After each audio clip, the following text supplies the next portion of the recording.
विद्यार्थियों, कक्षा 11 के भूगोल विषय में भारत लोग और अर्थव्यवस्था बुक में कल हमने चैप्टर 2 का अध्ययन किया था। आज उसी कड़ी में आगे बढ़ते हुए हम चैप्टर 2 मानव बस्ती के पूरे अध्याय के नोट्स देखते हैं। तो इसमें सबसे पहले बताया गया था, कल हमने पढ़ा था कि भी मानव बस्ती क्या है, इसका अर्थ क्या है। तो इसमें देखो कि मानव बस्ती क्या है, इसका अर्थ क्या है। तो मानव बस्ती का अर्थ क्या होगा कि किसी भी प्रकार और आकार के घरों का संकुल क्या कहलाता है, मानव बस्ती कहलाता है। फिर आगे इसमें देखा था कि मानव बस्ती की विशेषता क्या है। तो मानव बस्ती आकार और प्रकार में भिन्न होती है। यहाँ से आपका एक खालिस्तान का क्वेश्चन भी बनता है कि मानव बस्तियाँ खालिस्तान और में भिन्न होती है, तो किस में, आकार और प्रकार में भिन्न होती है।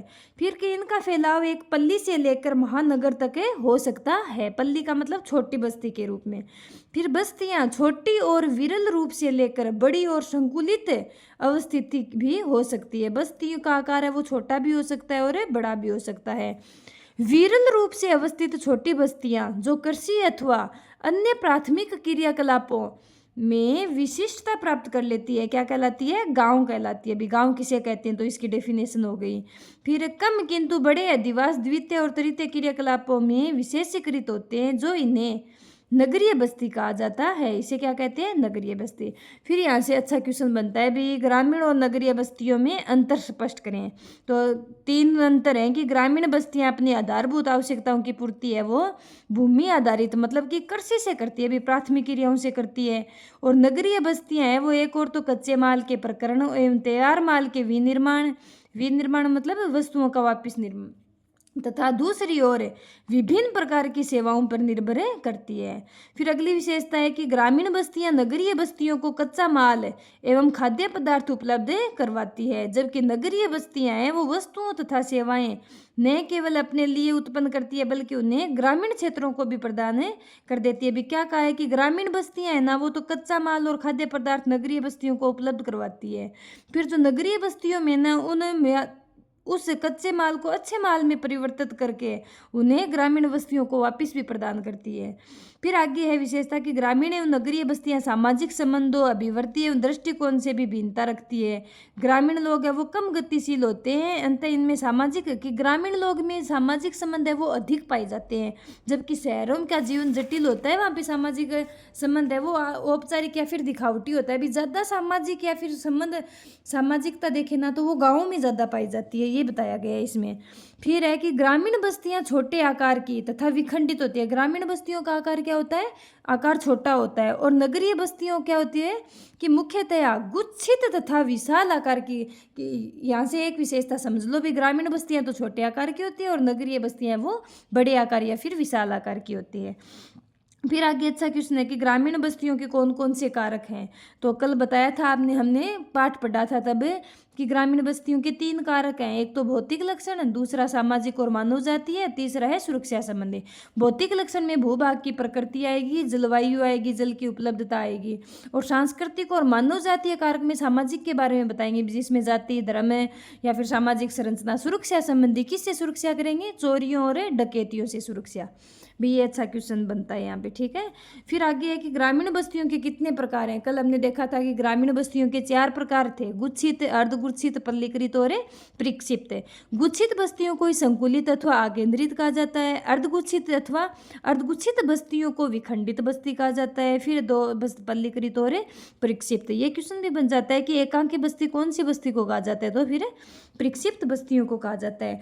यहाँ से बार बार क्वेश्चन पूछा जा रहे हैं हर साल। या फिर तो 2 बस्तियों के अंतर स्पष्ट करो, ये क्वेश्चन आ जाता है। या फिर छोटा एक क्वेश्चन दे के कह देते हैं निम्न में से क्या मतलब कौन सी बस्ती को कहा गया है, एक ही डेफिनेशन दे के पूछ लेंगे ये कौन सी बस्ती के बारे में है। तो आगे देखो गुच्छित बस्तियां।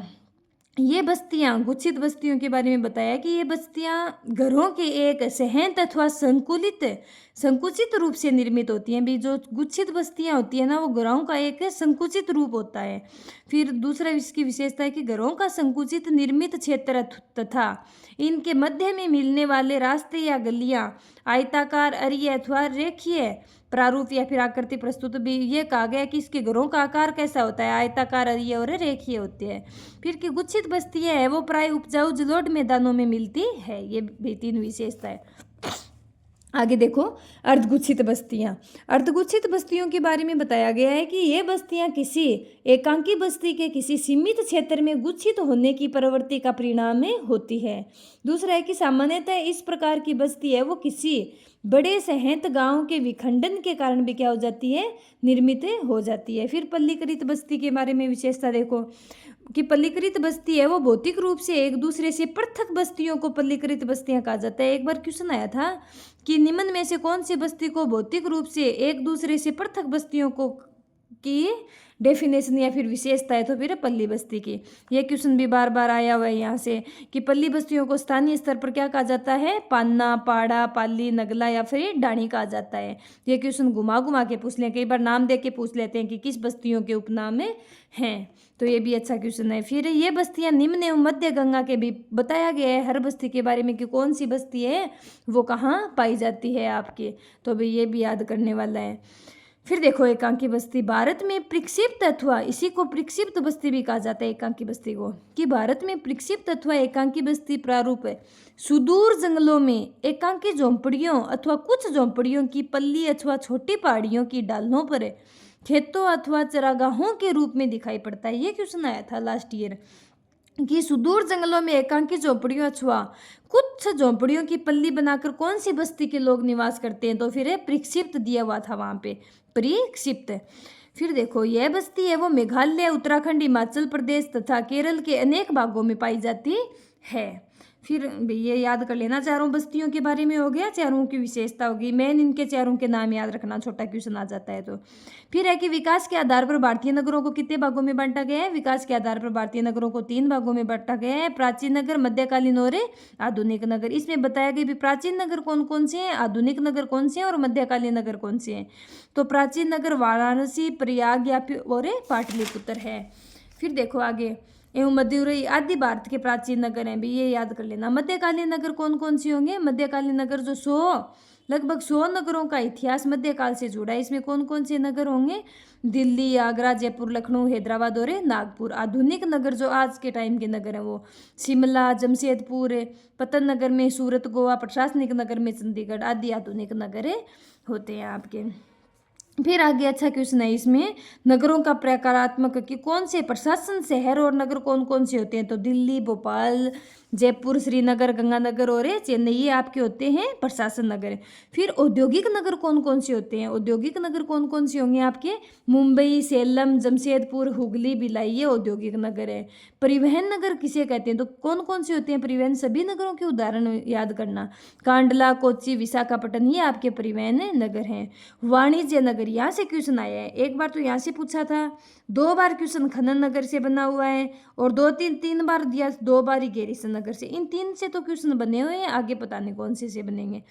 वाणिज्य नगर है व्यापार और वाणिज्य में विशिष्टता प्राप्त शहर है, उनको क्या कहते हैं, वाणिज्य नगर। कौन कौन से होते हैं, कोलकाता, सहारनपुर, सतना आदि कौन से नगर हैं, वाणिज्य नगर। खनन नगर कौन कौन से, ये 2-3 बार आ गए, एक बार तो खनन नगरों के 2 उदाहरण बताओ और एक बार क्वेश्चन आ गया था कि रानीगंज और जरिया है वो निम्न में से कौन से नगर है, तो रानीगंज, जरिया, डिगबोई, सिंगरौली है ये खनन नगर है। फिर गैरीसन नगर कौन से हैं, ये भी बहुत ही मोस्ट है, बहुत बार क्वेश्चन आया है कि अंबाला, महू, बबीना, उधमपुर ये कौन से नगर है, गैरीसन। एक याद कर लो एक के साथ भाई, 3-4 बार पढ़ो कि अंबाला, महू, बबीना, अंबाला, महू, बबीना, उधमपुर, ऐसे कोई ट्रिक बना लेना। फिर है धार्मिक और धार्मिक है जी, जहाँ पे मंदिर मस्जिद ज़्यादा होंगे वो धार्मिक और सांस्कृतिक नगर होंगे, इस नाम से समझ लो। तो वाराणसी ज़्यादा जाते हैं लोग, मथुरा भी ज़्यादा जाते हैं, पुरी, अजमेर, पुष्कर ये दोनों एक जगह है, पुष्कर वह वो अजमेर में ही है। फिर अमृतसर जाते हैं भी, वहाँ पे वाहे गुरु दा खालसा उसके सद गुरु नानक के लिए। तो वाराणसी, मथुरा, अजमेर, पुष्कर और अमृतसर ये याद कर हो जाएंगे। शैक्षिक नगर कौन कौन सी है भी, शिक्षा की नगरी रुड़की, वाराणसी, पिलानी, इलाहाबाद। पर्यटन नगर ये सरल हैं, ये 3 जो भी औद्योगिक नगर देख लेना ज़्यादातर है, वाणिज्य नगर, खनन नगर, गैरीसन नगर ये ज़्यादा भाई थोड़े अलग से हैं, अलग से होते हैं वो एग्जामिनर ज़्यादा पूछते हैं। फिर आगे देखो, स्मार्ट सिटी मिशन के क्या क्या उद्देश्य हैं, ये भी अच्छा क्वेश्चन बनता है इस पार्ट से। तो स्मार्ट सिटी का मतलब शहर, स्मार्ट का मतलब अच्छा, भी सिटी के बारे में तो किसके बारे में होगा, सिटी दिया है तो शहरों के बारे में, यही उद्देश्य हो जाएगा कि स्मार्ट सिटी मिशन का उद्देश्य है शहरों को बढ़ावा देना है। इस योजना में सतत तथा समग्र विकास पर ध्यान केंद्रित किया गया है। इस योजना का उद्देश्य है एक ऐसे संघन क्षेत्र पर ध्यान केंद्रित करना है जो एक मॉडल के रूप में अन्य बढ़ते हुए शहरों के लिए किसका काम करेगा, लाइट हाउस का काम करेगा। ये कुछ छोटे क्वेश्चन है इस पाठ के, देखो एक बार है, ये कुछ छोटे क्वेश्चन है कि भारत में नगरों का उदय कब हुआ था, प्राग ऐतिहासिक काल में, ये क्वेश्चन आया हुआ है। फिर बस्तियां खालिस्तान और खालिस्तान में भिन्न होती है, किस किस में भिन्न होती है, बस्तियां आकार और प्रकार में भिन्न होती है। फिर आगे एक अच्छा क्वेश्चन है भी, नगर आर्थिक वृद्धि के किसके रूप में कार्य करते हैं, नोड के रूप में कार्य करते हैं। ये भी आपके कंप्लीट नोट्स हो गए, पार्ट है 2 के कंप्लीट नोट्स। कल हमें पार्ट 3 पढ़ेंगे पहले तो, और उसके बाद में उसके नोट्स देखेंगे। धन्यवाद विद्यार्थियों।